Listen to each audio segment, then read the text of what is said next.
আমি যেটা বলতে চাইছি, এই নদীটা ইতিহাস, যারা কালিয়াগঞ্জের অনেক প্রবীণ মানুষ আছেন যারা লিখে গেছেন, আমিও 2-4টে বই পড়েছি, বইমেলা থেকে কিনেছি।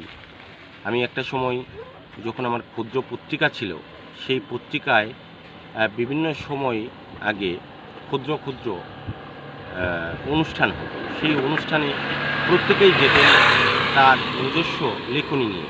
সেখানে উপস্থাপন হয়েছিল এই কালিয়াগঞ্জের ইতিহাস, কালিয়াগঞ্জের কথা। এইখানে কালিয়াগঞ্জের অনেক প্রবীণ মানুষ রয়েছেন, সাংবাদিক রয়েছেন, সাংবাদিক দাদা তপন চক্রবর্তী রয়েছেন। তপন চক্রবর্তী অনেক লিখেন, অনেকের কথাই তুলে ধরেন। আমাদের রায়গঞ্জেও প্রবীণ মানুষ রয়েছেন, তারাও জানেন এই চিরামতি নদী নিয়ে প্রাচীন প্রাচীন কথা, অনেক অনেক সাহিত্য, বিশাল সাহিত্য, দিনের পরে দিন বললেও শেষ হবে না। তো একটা সময় এই চিরামতি নদীর যদি কাহিনী বা ইতিহাস আপনারা কেউ জানতে চান, পড়তে চান, তাহলে আমি বলবো যে বই থেকে সংগ্রহ করবেন। একটা বই পাওয়া যায় বাজারে চিরামতি নদী নিয়ে। তো এই সুন্দর নদীটা আজকে হারিয়ে গেছে। এই চিরামতি নদী আজকে বিলুপ্তের পথে। এটা এখন অবস্থান হয়েছে চিরাইল পাড়া নামে। আপনি হয়তো জানবেন, এটা পৌরসভার ভেতরে পড়ে গেছে। কালিয়াগঞ্জ পৌরসভা, হ্যাঁ, কালিয়াগঞ্জ পৌরসভার ভেতরে পড়ে গেছে। এটা এখন ভগ্নপ্রায় ব্রিজ। এর আগে আরেকটা ব্রিজ ছিল, আপনি জানবেন, আপনার ক্যামেরা যদি ওইদিকে ঘোরান, ওইদিকে একটা কাঠের ব্রিজ ছিল। সেই কাঠের ব্রিজ দিয়েও মানুষ চলাচল করতো একটা সময়। আপনি ওটা দেখতে পাবেন। আপনি যদি ধনকুলহাটের ওইদিকে ব্রিজের উপর দিয়ে যান, আপনি দেখবেন একটা কাঠের ব্রিজ আছে। তো বর্তমানে এই চিরামতি নদীতে এত নোংরা আবর্জনা, কচুরিপানা, ঝাড় জঙ্গল জমে গেছে, এর ব্যাপারে কিছু বলবেন? এটা এখন আর নদী নেই তো, এখন এটা নদী নেই, এটা এখন নর্দমায় পরিণত হয়েছে। না না না না না, এটা মরা নদী। এটা একটা বিলের আকার নিয়েছে। এটা বাংলাদেশ থেকে এসেছিল এই নদীটা, বাংলাদেশে থেকে বোধহয় খুব সম্ভবত এই চিরাইল নদীর উৎপত্তি। সেখান থেকে উৎপত্তি হতে হতে হতে হতে এটা হয়ে আমাদের কিন্তু মহানন্দার সঙ্গে গিয়ে মিশেছিল খুব সম্ভবত। তো যাই হোক, সেই নদী আজকে হারিয়ে গেছে। এটা বড় দুঃখের কথা, বড় কষ্টের কথা।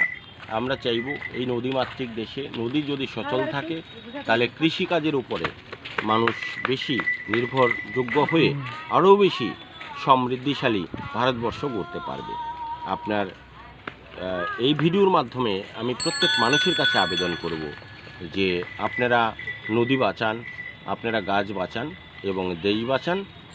সবশেষে বলবো যে আপনার পরিবার, আপনজন, আপনার যে পরবর্তী প্রজন্ম, সেই পরবর্তী প্রজন্মকে বাঁচিয়ে রাখার জন্য এইসবের প্রতি দৃষ্টি দিন। সরকারকেও অনুরোধ করব। ধন্যবাদ, সবাই সাথে থাকবেন। আমার বক্তব্য এখানেই শেষ। ধন্যবাদ, আপনাকেও বিশেষ বিশেষ ধন্যবাদ দিলাম। এবং এই যে মনে করেন যে এটা কি ডাইরেক্ট বাংলাদেশ থেকে নদীটা বাংলাদেশ থেকে উৎপত্তি এবং এটা গিয়ে মিশেছে মহানন্দাতে খুব সম্ভবত। আমি বারবার বলছি মহানন্দা, মানে আমাদের মালদা মহানন্দা। প্রত্যেক নদী আপনি জানবেন যে নাগর নদীটা, কুলিক নদীটা, হ্যাঁ, এগুলো প্রত্যেকটা নদী গিয়ে ছোট্ট ছোট্ট নদী, এগুলো বাংলাদেশের বিল থেকে আসা, তৈরি হওয়া, উৎপত্তি। তো এই সমস্ত ছোট ছোট নদী ক্যানেল এখন আজকে হয়ে গেছে ক্যানেলের মতো। তো সেটা গিয়ে মিশেছে মহানন্দা গিয়ে গঙ্গায় গিয়ে তো তারপরে আমাদের বঙ্গোপসাগর। তাহলে আপনার বক্তব্য শুনে আমি একটু এটাই বুঝতে পারলাম যে মানে এই চিরামতি নদী এখন নদী নেই। না, আপনি তো নিজেই ছবি তুললেন, দেখেন এটা নদী আছে। নদী থাকলে নদীর জলের স্রোত থাকতো, হ্যাঁ, সেখানে শ্যাওলা জমে থাকতো। আপনি আপনার ক্যামেরাটা নিচের দিকে করুন, দেখুন জলের নিচে কত জিনিস দেখা যাচ্ছে। হ্যাঁ, দেখুন আপনি কীরকম সেঞ্চি গাছ। এই যে একটা দাদা কত কষ্ট করে বেঁচে আছে, গ্রাম বাংলার ছবি দেখুন। এই দাদাটা এইখানে এই বস্তিতে থাকে, এটা বাংলার ছবি, এটা পশ্চিমবঙ্গের ছবি। দেখুন এইরকম মানুষও এখনও বেঁচে আছে। ঠিক আছে, আপনাকে বিশেষ বিশেষ ধন্যবাদ আমাদের ক্যামেরায় যোগাযোগ রাখার জন্য এবং আমাদের ক্যামেরার মধ্যে আপনার বক্তব্য রাখার জন্য। এই পর্যন্ত আমি এই বক্তব্য সমাপ্ত করলাম এই ভিডিওর মাধ্যমে।